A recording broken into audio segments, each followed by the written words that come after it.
20 pesos na coins, year 2025. Ayan o. Ito na yung new logo ng Bangko Sentral. Ayan. Yan yung new logo. Nilad, Malacanang.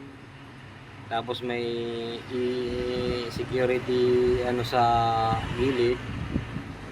At year 2025. Ang mint mark nito is nasa taas, upper mint mark.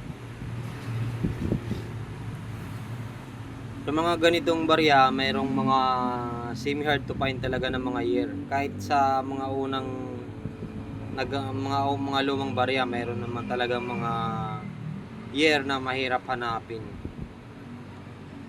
So yung madalas mo makikita sa ganitong coins, year 2019 at saka year 2020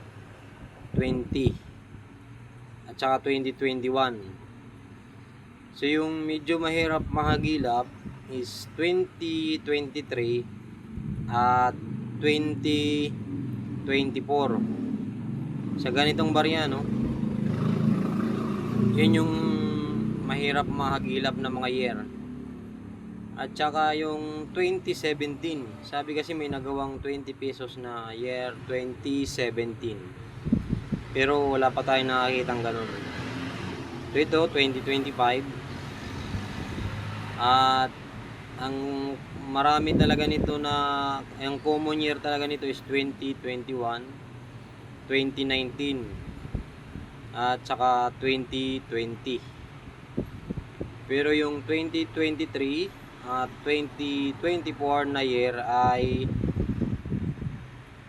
semi hard to find. Medyo mahirap siya agalapin, no? Yung ganong year.